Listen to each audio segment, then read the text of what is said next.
Hey, just a quick video here. So that's the 165 2019 Summit X. This is my first time actually riding a 165. So I put the Rasmussen titanium primary spring in there and I had professionals do all that and rebuild the clutches. The clutches looked great actually. I don't know if the guy had redone them, but it doesn't have that many miles. They might be stock. But they were perfect. It wasn't necessary.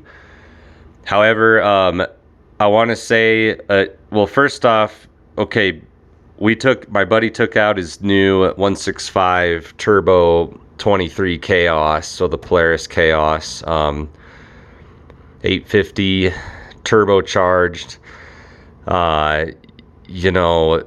2023, and this is a 2019 naturally aspirated 850 Skidoo.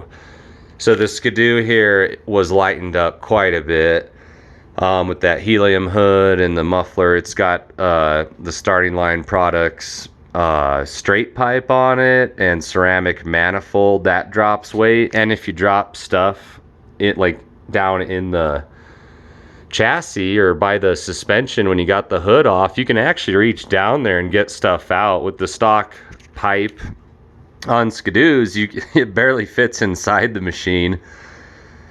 So I gotta say that there's a lot of different mods on this. I'm gonna show you why, but first of all, the snow conditions are great right now. I'm in Albany, Wyoming. Snowy Range, Medicine Bow Peak is found there. Snow's been bad everywhere this year, but here there was some good snow. It's probably why they call it the Snowy Mountains. Unfortunately, the 2 days we rode, I'm sorry we didn't get a video. We did find a really nice vertical run, a hill, I wanted to race them on it, but the snow is just so packed. It got so warm after the big blizzard hit Denver area and, rabbit ears and snowies and all that. A week or two ago, probably 2 weeks now, it got so warm that everything got so crusty. But tree riding, this 165 lightened up with all the lightweight mods. I know it can add up to a few $1,000 parts and labor, at least 2,000, but I gotta say, I did not get stuck once. My buddy, he's new to snowmobiling, but he's very talented because he's a dirt bike rider. He buried his turbo 165 Khaos multiple times. I mean, just buried it, and I would circle around the trees and say, hold on, I'm coming. This thing floats.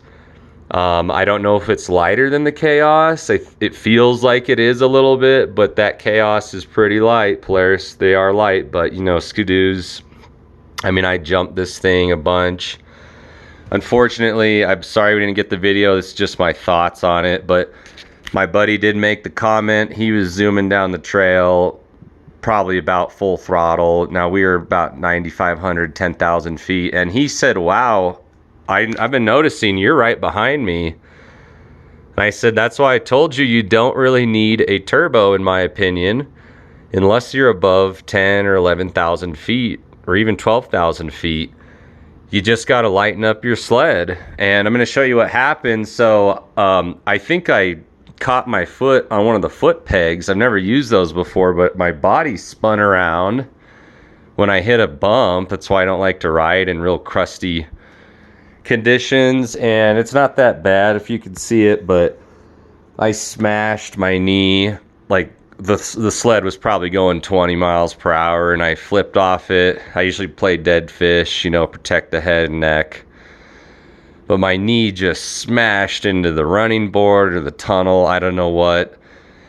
And my knee got swollen. The first day was great riding. We found places to jump in some kind of melty snow. It was pretty deep, 5 to 8 foot deep. But we just couldn't get that video of racing these, but we're going to try to get one for you guys sometime here. But anyway, thanks for watching, keeping this under 5 minutes. Just subscribe and keep updated. I'll make a couple more videos on this one.